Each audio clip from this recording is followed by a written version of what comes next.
స్వాగతం అందరికీ. ఈ వీడియోని పూర్తిగా చూడండి. చాలా విలువైన విషయాలు మీ జీవితాన్ని మార్చేస్తాయి. నచ్చితే లైక్ చేసి సబ్స్క్రైబ్ చేయండి.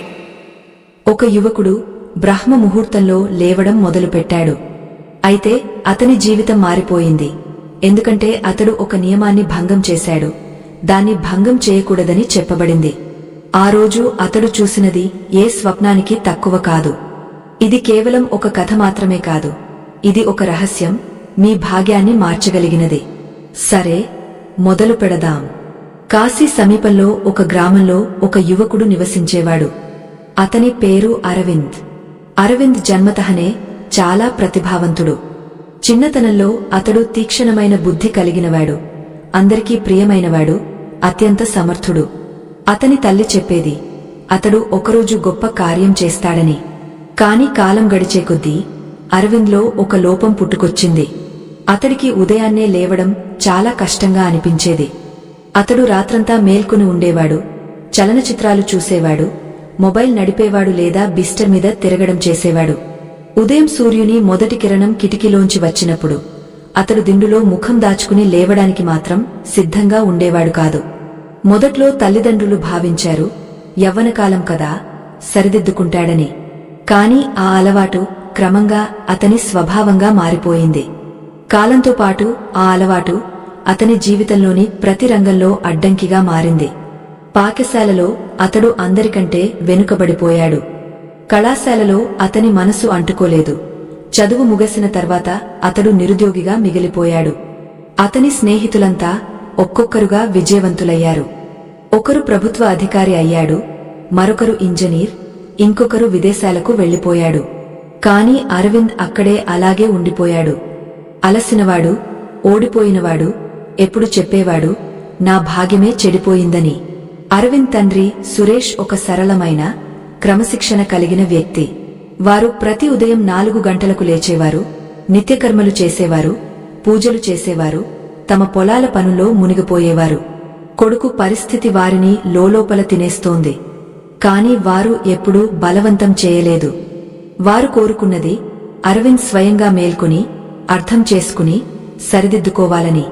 కాని పరిస్థితి మరింత దిగజారడం మొదలైంది. అరవింద్ రోజంతా గదిలో పడుకుని ఉండేవాడు. ఎవరితోనూ మాట్లాడేవాడు కాదు. తల్లితో వాదనలు చేసేవాడు, చిన్న చిన్న విషయాలపై చిరాకు పడేవాడు. శరీరం కూడా క్రమంగా రోగగ్రస్తమవుతోంది. అప్పుడు సురేష్కు అనిపించింది, ఇప్పుడు ఏదో చేయాలని. ఒకరోజు గ్రామంలో ఒక చర్చ వచ్చింది. సమీపంలోని కొండల ప్రాంతంలో ఒక సిద్ధ సన్యాసి వచ్చారని. ప్రజలు చెప్పుకుంటున్నారు, ఆ సాధువు ఎవరినైనా చూసి వారి లోపాన్ని చెప్పగలరు, మార్గదర్శనం చేస్తారు. సురేష్కు ఒక ఆశాకిరణం కనిపించింది. వారు మరుసటి రోజే కొండల వైపు బయలుదేరారు. మధ్యాహ్నానికి ఆశ్రమానికి చేరుకున్నారు. సాధు మహారాజు ధ్యానంలో మునిగిపోయి ఉన్నారు. ధ్యానం ముగిసిన తర్వాత సురేష్ ప్రణామం చేసి చెప్పారు, మహారాజు నాకు ఒకే కొడుకు, కాని అతడు జీవితానికి ఓడిపోయాడు.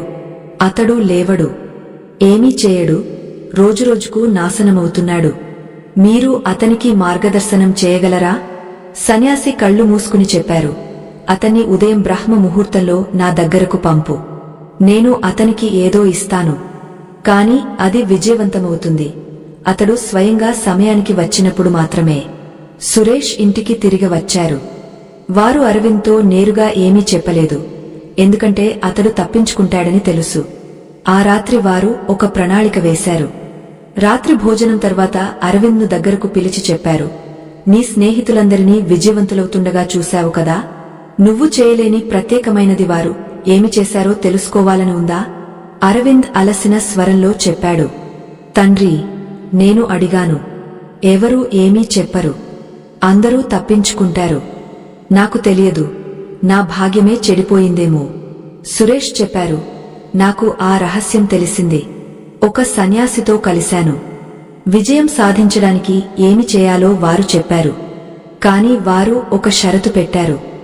వారు నిన్ను ఉదయం బ్రహ్మ ముహూర్తంలో మాత్రమే కలుస్తారు, ఒకరోజు మాత్రమే అవకాశం. అరవింద్కు కొంచెం ఆసక్తి కలిగింది.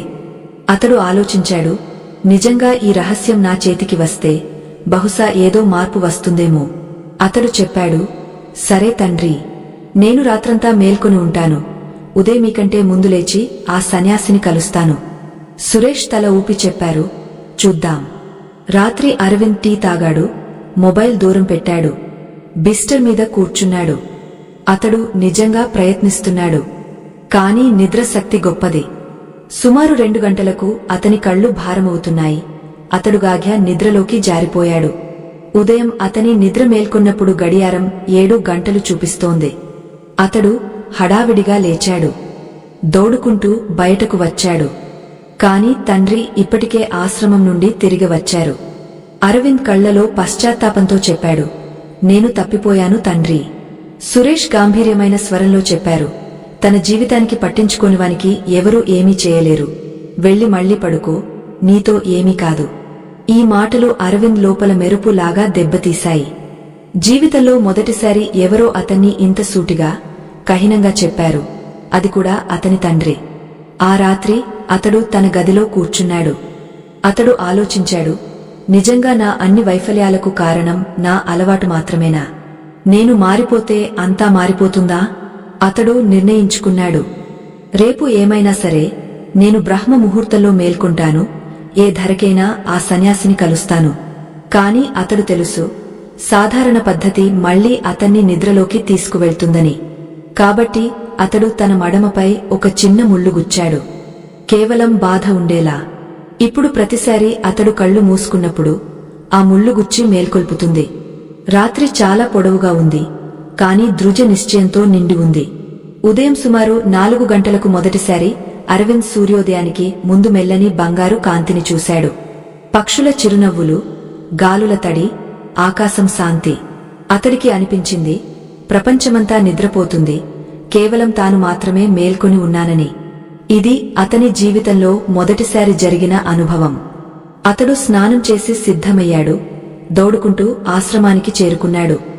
ఆశ్రమంలో శాంతి ఉంది. ఒకవైపు దీపం వెలుగుతోంది. కొంతమంది శిష్యులు ధ్యానంలో కూర్చున్నారు. కొద్దిసేపటికి సన్యాసి కళ్ళు తెరిచారు. అరవింద్ను చూసి నవ్వారు.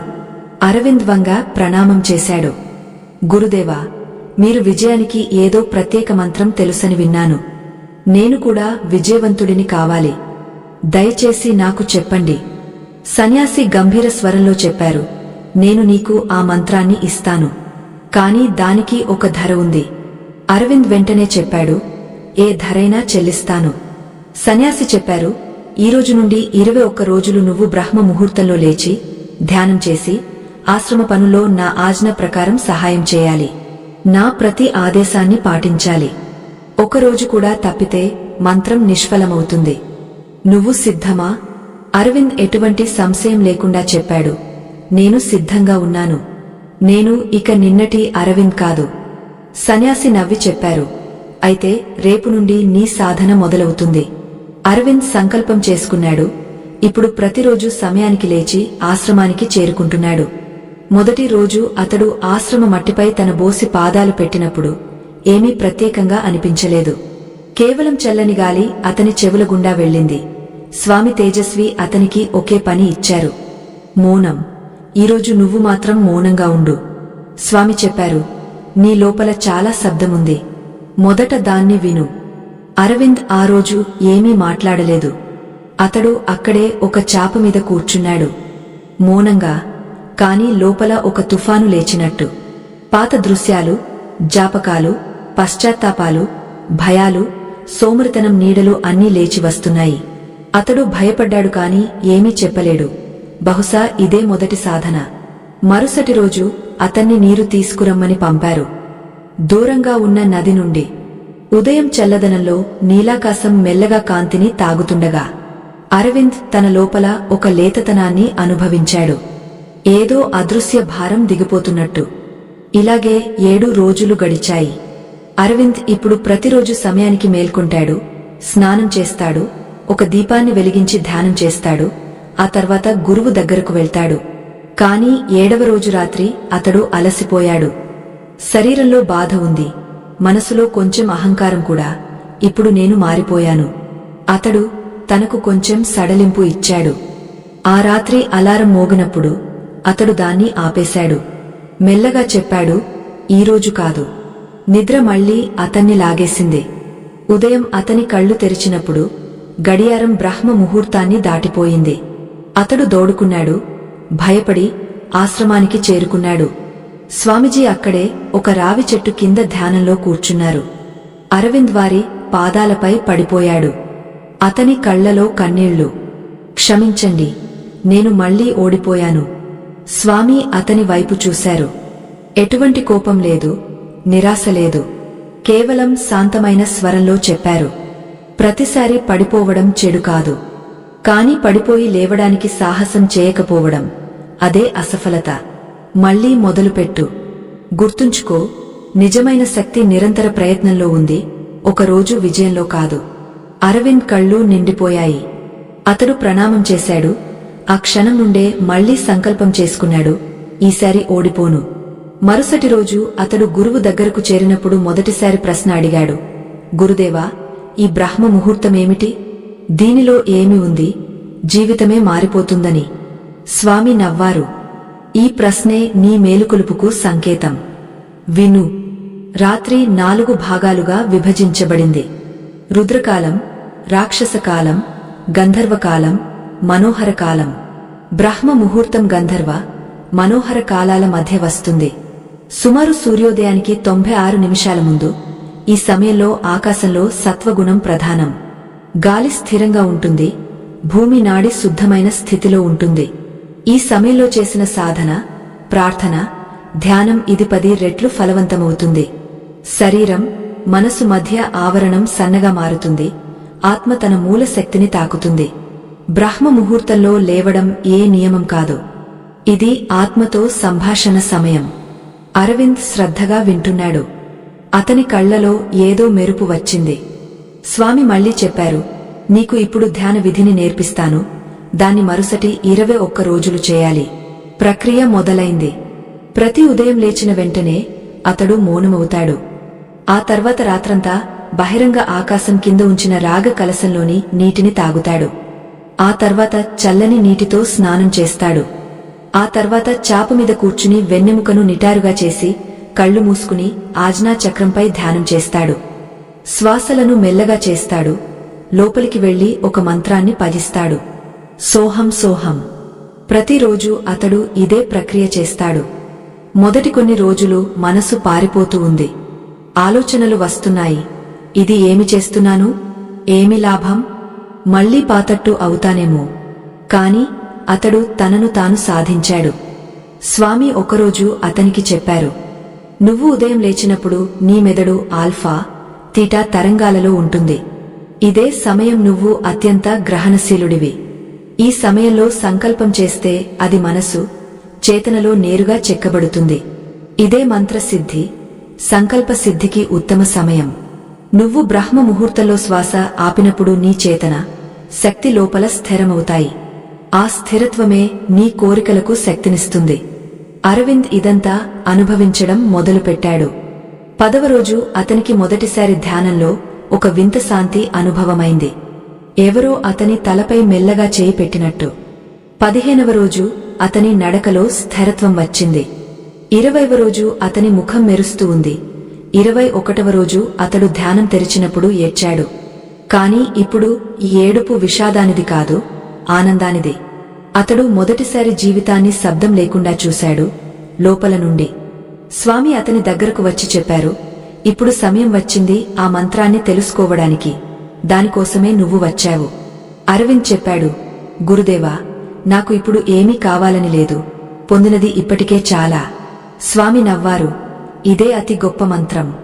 నీ మనసులో వచ్చిన మార్పు ఏ మాటలతోనూ కాదు, నీ అభ్యాసంతో వచ్చింది. నువ్వు బ్రహ్మ ముహూర్తాన్ని జీవించావు. ఆ మంత్రం, ఆ శక్తి, ఆ సాధన అంతా నీ లోపల ఉంది. విజయం ఏ బయటి వస్తువు కాదు, అది నీ దినచర్యలో దాగ ఉంటుంది. సమయాన్ని సాధించినవాడు జీవితాన్ని సాధించేస్తాడు.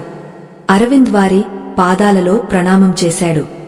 అతడు చెప్పాడు, నేను జీవితాంతం బ్రహ్మ ముహూర్తాన్ని పాటిస్తాను. ఇది నా కొత్త ఉదయం. నేను ఇక నిద్రపోను. స్నేహితులారా, ఇప్పుడు ఈ కథ అంధకారం నుండి కాంతి వైపు నడవాలనుకునేవారందరికీ ఒక దీపంగా మారింది.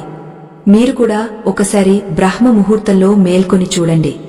మీరు కనుగొంటారు, మీ భాగ్యం మెల్లగా తానే మారిపోతుంది.